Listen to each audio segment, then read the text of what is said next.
Sahabat, setiap kebaikan yang kita sebarkan akan kembali kepada kita. Dengan menekan tombol subscribe, Anda ikut menyebarkan ilmu dan inspirasi. Semoga ini menjadi amal jariah yang terus mengalir. Amin. Kamu yakin mau pulang? Suara sahabatnya bergema di telinga Damar saat ia menatap tiket pesawat di tangannya. Damar menarik napas dalam, menatap bayangannya di jendela, lalu menjawab pelan, "Aku ingin mereka melihatku sekarang." Sudah 15 tahun ia meninggalkan rumah itu, rumah yang tak pernah benar-benar menerima keberadaannya. Ibunya menangis di telepon, meminta ia datang ke makan malam keluarga, seolah waktu bisa menghapus luka yang dulu menganga. "Bapakmu sakit," ucap ibunya, dan Damar hanya tertawa kecil. "Bapak siapa? Ia bukan anak mereka," begitu kata orang-orang di desa. Ia hanya noda dalam silsilah keluarga. Tapi kini, ia kembali, bukan untuk meminta pengakuan, melainkan untuk menatap mereka satu persatu. "Kamu hanya akan membuka luka lama," kata sahabatnya lagi. Damar tahu itu, tapi ada luka yang memang harus dibuka agar bisa sembuh. Di dalam pesawat, ia menggenggam undangan makan malam itu, huruf-huruf emasnya terasa dingin di jari. Rumah yang dulu ia tinggalkan kini menunggunya kembali, dengan semua bayang-bayang gelapnya.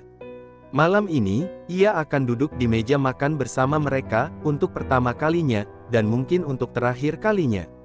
Ruang makan itu masih sama, hanya saja Damar merasa lebih kecil di dalamnya. Semua mata tertuju padanya saat ia melangkah masuk. "Lihat siapa yang akhirnya kembali," suara dingin itu datang dari saudara tirinya, Aryo. Ibunya buru-buru menarik kursi untuknya, tapi ia tetap berdiri. "Kau tidak perlu berdiri seperti tamu," kata Pak Degondo, pamannya. "Ini rumahmu juga, setidaknya dulu." Damar tersenyum tipis. "Rumah? Aku tak ingat pernah punya rumah di sini." Wajah ayah tirinya, Surya, tetap kaku. Ia tidak berkata apa-apa, hanya menatapnya seolah ia hantu yang muncul dari masa lalu.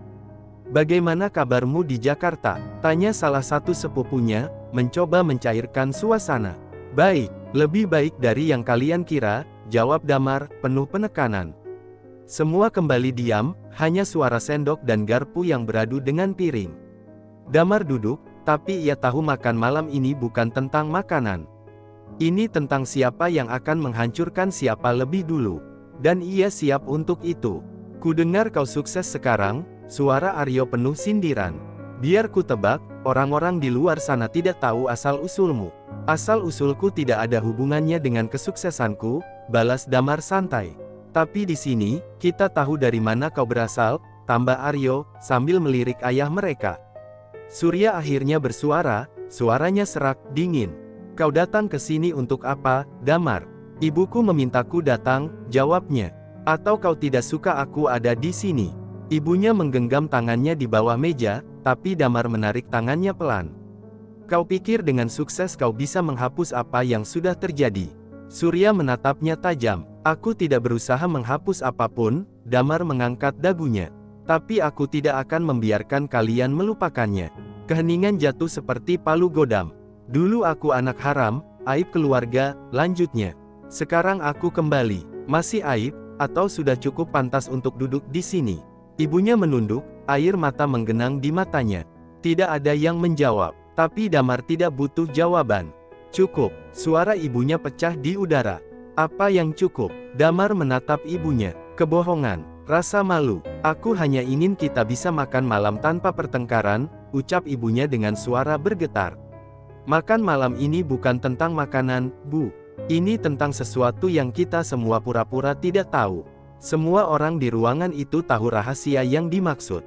"Damar, hentikan," bisik ibunya. "Tidak," ia bersandar di kursi. "Atau kita bisa lanjut pura-pura kalau aku tidak pernah ada." Aryo tertawa sinis. "Kau ini menyedihkan." "Kau yang lebih menyedihkan," Damar menatapnya. "Kau iri karena meski aku aib, aku tetap lebih dari kamu." Wajah Aryo memerah, dan Surya mengepalkan tangannya di meja. Ibunya menangis pelan. Malam ini, luka lama yang selama ini dikubur terlalu dalam akhirnya digali kembali. "Kau pikir aku tidak mencoba pergi?" Suara Damar pecah. "Tapi kemanapun aku pergi, aku selalu kembali ke satu hal, darah yang ada dalam tubuhku." Darah yang bukan milik Surya, ibunya akhirnya mengakui dengan suara lemah. Semua orang menahan napas. Aku mencintai pria lain, ibunya menangis. Tapi aku tetap memilih tinggal di sini, menanggung semuanya. Dan aku yang harus membayar harga atas pilihanmu, Damar berbisik.